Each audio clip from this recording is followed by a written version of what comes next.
Welcome back to Happy Brain. My name is Sean Block. Thank you so much for joining us today. If this is your first time, welcome. If you've been around a while, welcome back.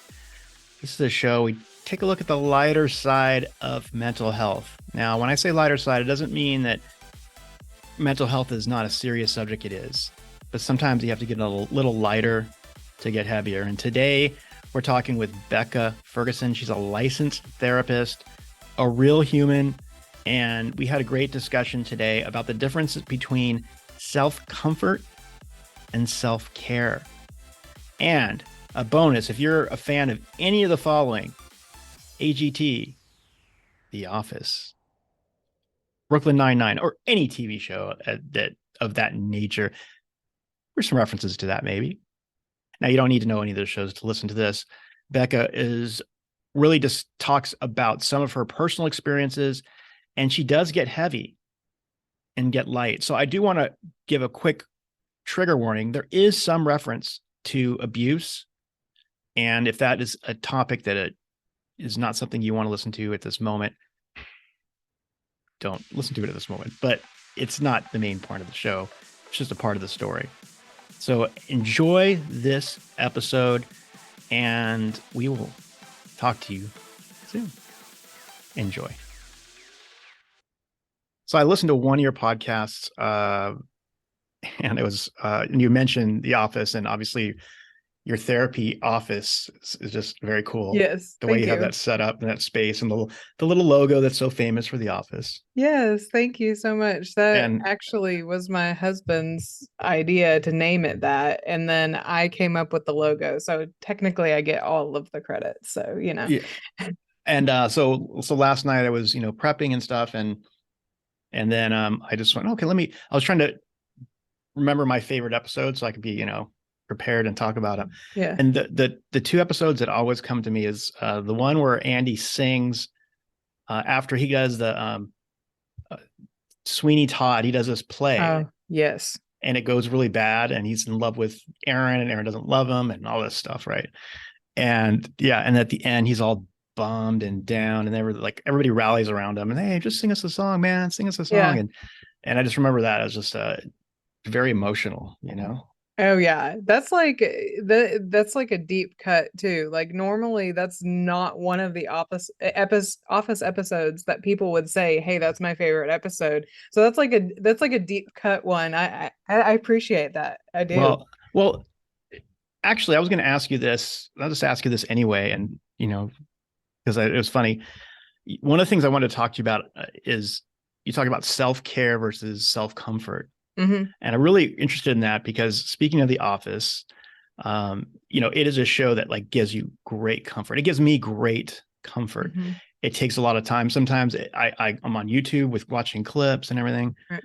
But we just mentioned that episode, and the reason I realized I like that show so much is because it gets you out of your head for a minute, and you just feel like little emotions. It's a show. Mm. It's a funny show, but Hmm. there's certain different episodes where it just kind of touches you in a different way. Yeah. Yeah. Like, um, so can we start by talking a little bit about self-care versus self-comfort? What do you consider, how do you define those? Yeah. So I have like you were able to look at my website and all that kind of stuff. So I have like a course on my website which is self-care versus self-comfort. And basically what I do with taking those two definitions and making them differently is self-care are the things that we do that improves our brain. That's like the exercise, the meal planning, socializing, education, going to work, all that kind of stuff. Like that's like the stuff that's like improving our brain, keeping us sharper. Well, the comfort side of things is like the brain dead activities where it's like I don't have to think about anything. I'm just kind of like here and existing in space. And so um I think what we notice a lot when we do self-care activities our anxiety will get really high because we can get very overstimulated with them, right? Mhm. When we do a lot of self-comfort activities, our depression can get really bad because we're just like sunk in on the couch.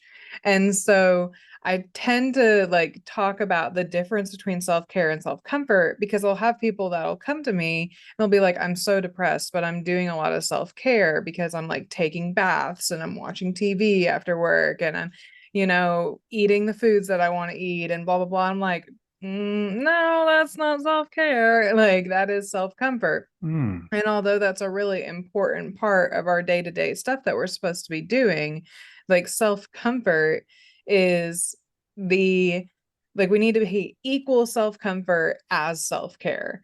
And so it's like we're not raising our anxiety too high, but we're not raising our depression too high.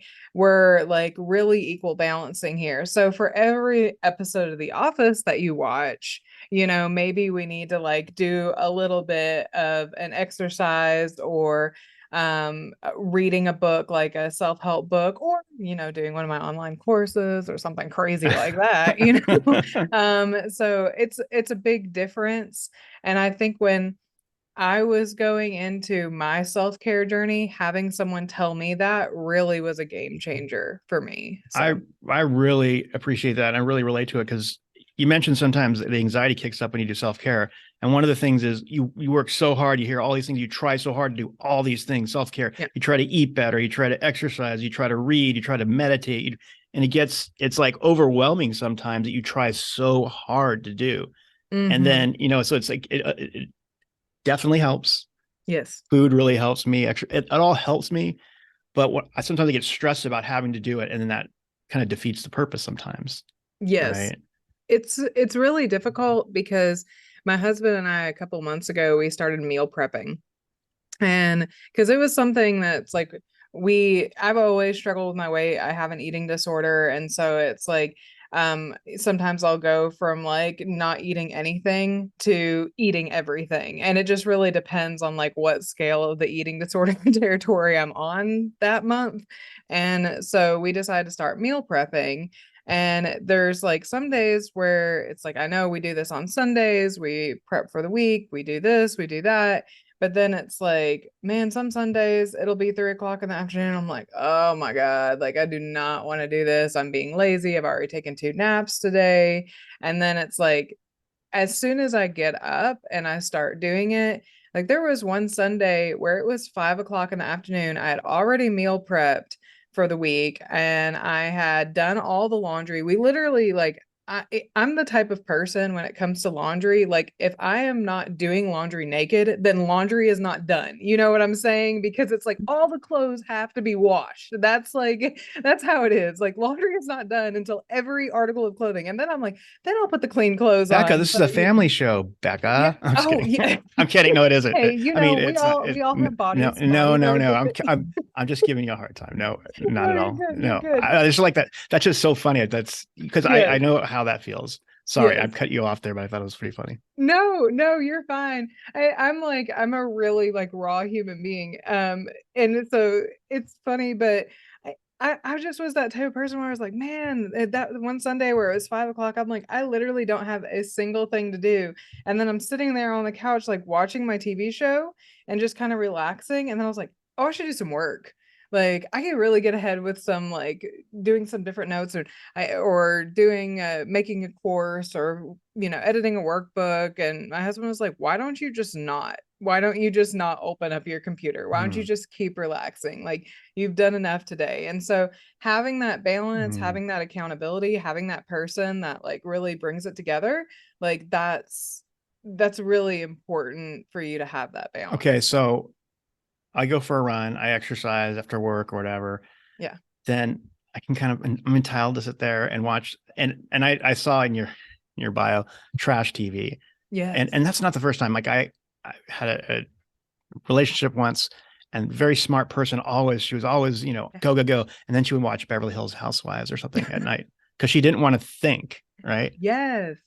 So is it okay then? Is that a good kind of balance if you kind of reward is it can you use it as a reward kind of So or does that get get kind of too Depends on the much? type of person you are. You know, my father-in-law walked in on my mother-in-law and I watching some sort of like, I don't know, it was something on the beach, like Men on the Beach type kind of show. And he was like, what is it about women wanting to watch shows with guys that have no hair on them at all? And we were just like, we're not actually watching this. Like, I hope you know, like, we're in a completely different world. Like, we're not actually watching this show, you know? And it's like for me, my trash TV that I watch, like I watch Love is Blind, and that's yeah, that's one of my shows, or Married at First Sight, or Oh, 90 yes. Day Fiance, or something like that. Oh, And you know, my husband will come in and he'll be like, "This is so dumb." And it's like, I have to find out who marries who. And he's like, then just watch the last episode. And I'm like, no, you can't just watch the last episode. You have to know all the drama that goes on in between it. And one time when Love is Blind came out, my husband and I had a funeral to go to. And I was like, we can't leave yet. I can't go to this funeral not knowing if she says that she's going to marry this person. And he was like, dude, is it really that serious? I'm like, yes, I, yes, it it's not. is. It's not just women that watch that. That's one of my favorite shows. Again, Yeah. it's just It's a been. train wreck. It is, and you have to watch it. But so okay, so some self comfort is good, I guess. Like Yeah. you said, the balance between that, and I definitely am going to check it out. What you teach and things like that, because that's to me that's a balance. Sometimes you just need to just veg out, right? Chill, Mm-hmm. like you did on that Sunday afternoon. Yeah. Um, one of the things I wanted to mention too. Oh, the question I had too is, and I kind of alluded to this a second ago. One of the reasons I watch those shows is for like the music shows. Like I watch all the Voice and Yeah. America's Got Talent, all that, and I really enjoy like getting emotional when I watch it because I'm not Yeah. emotional during the day, and you get tears come up. Is that a way to kind of tap into your emotions and get out of your head? Is that kind of watching those shows? Is that a healthy outlet? Yeah, so I kind of joke around with my clients sometimes where it's like I see them in session, like they'll want to cry or they're wanting to feel feelings, but they're like not 100% sure that their feelings aren't going to hurt them. So then I'll like encourage them, go home, watch something that'll make you cry. And 90% of the time, I encourage them to watch My Girl. I don't know if you remember that movie, but Yes. like, where's his glasses? Thomas J needs his glasses. Gets me every single time. You know, it's like, I'll watch the last 20 minutes of My Girl and I'll be like, okay, I'm done. You know, like, I'm a sobbing mess. But watching like America's Got Talent or The Voice and like hearing those stories, and it's like, you know, this person's going to get the golden Mm, buzzer because obviously their story is a lot longer than everybody else's, right? Like, you know that this is coming, but still you're just like, I feel so happy for this human being that is getting this thing that it's like they deserve it, mm, right? And then you're following that person, you're seeing their inspirational stories, and then it's in turn like motivating you to follow your dreams. Like, I follow Drew Lynch and Preacher Lawson. We got to see Preacher Lawson at the comedy club here, and he was on AGT. And then Drew Lynch was on AGT, and we're seeing him in September at our comedy club. And I'm just like, I remember watching these people and like following them and seeing everything that they've gone through, and just like having that emotional connection with mm, someone that you've never met before, but knowing like, hey, I can get through what I'm getting through because this like we now have the amazing opportunity to watch people grow on social media, mm, right? And so these we're seeing a lot more of these people that came from nothing, that are growing into something, that are showing us their full authentic journey.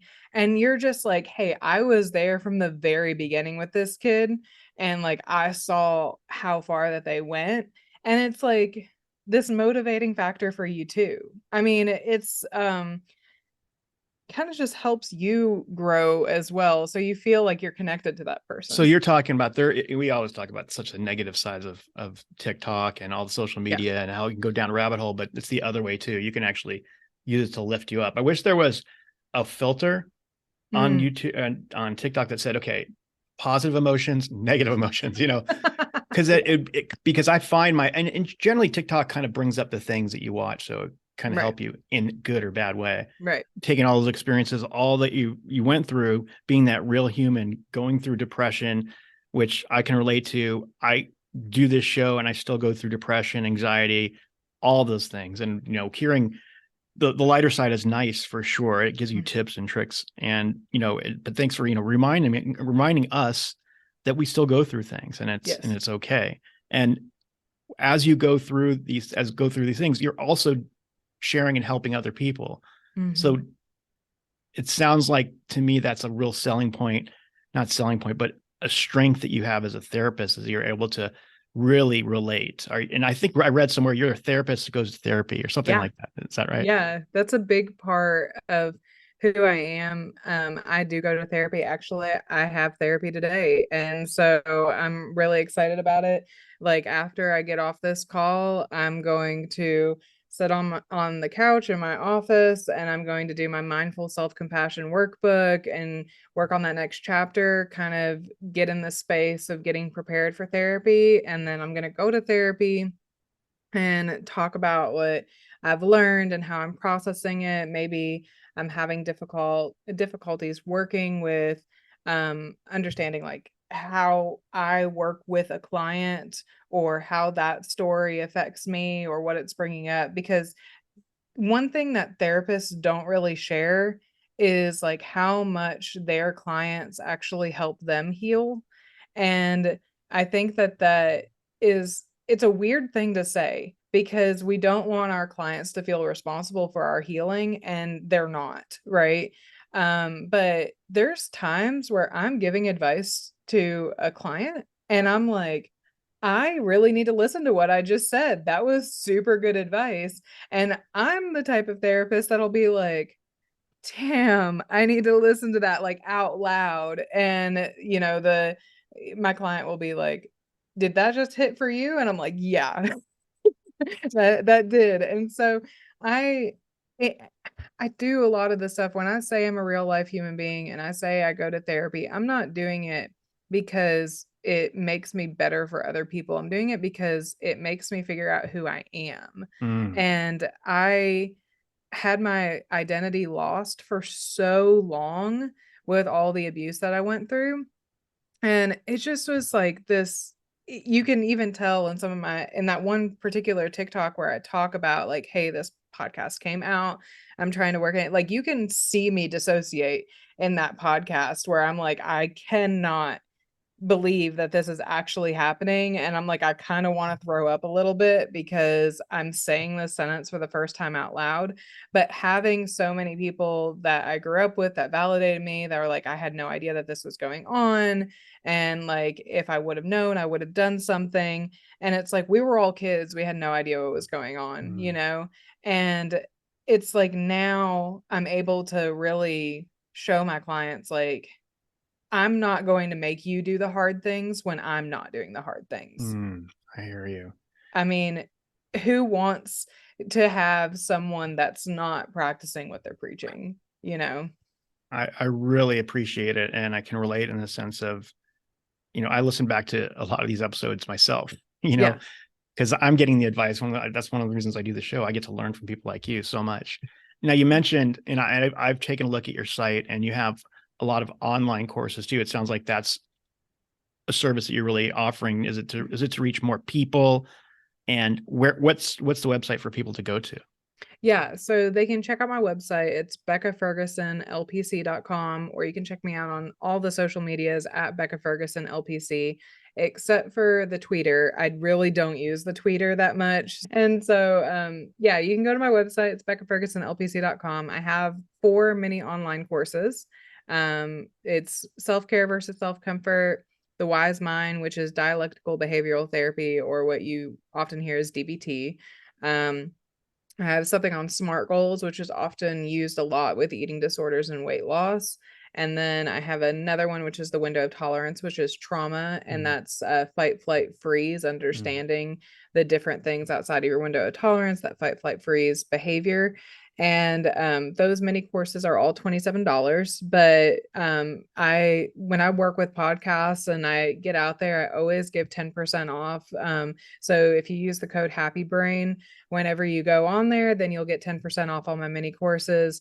And I would love for you guys to get on there and watch them. I do these mini courses because I was finding myself sharing these concepts in this new humanistic way that other therapists weren't sharing it. And I think that's what makes me a little bit unique. Like I use gifs and jokes and I have random things pop up in the videos, and my workbooks are full of, different images and things like that. It's not just words on a page. And so get on there and check out these courses and, learn more about yourself. I try and make it as accessible as possible because everyone deserves to understand therapy in a new way. So I have that available, as well as like a fully online anger management course. If you've gotten into some trouble with the law and you need some anger management, then you can also go check that out on my website. And then I also do virtual coaching groups as well. So if you want to interact with me one-on-one and you're across state lines, then you can also check out my virtual coaching groups. Well, thank you. Definitely. I'll list all that in our show notes. Well, thank you so much, Becca. It's been a real pleasure talking to you, and hope to talk to you again. We didn't get a chance to talk about some other things, so hopefully we can connect again and talk about some actual practical treatments and things that you do. And EMDR is definitely one of them. It's really an important one. I'd love it. Thank you so much for having me. And if there's anything that I can do for y'all, just please reach out. Like I said, Becca Ferguson, LPC.com. Send me a note and I'd love to help. Thank you for listening to another episode of Happy Brain. If you enjoyed this, make sure you hit that subscribe button wherever you listen to your podcasts. And if you have an extra second, leave us an honest review over on iTunes or your Apple podcasting app. And until next time, my friends, keep that brain of yours happy.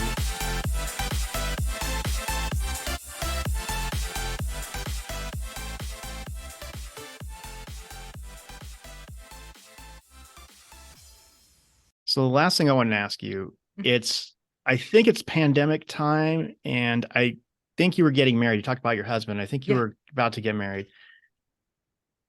Anybody that understands The Office will understand this reference, but cutting your tie.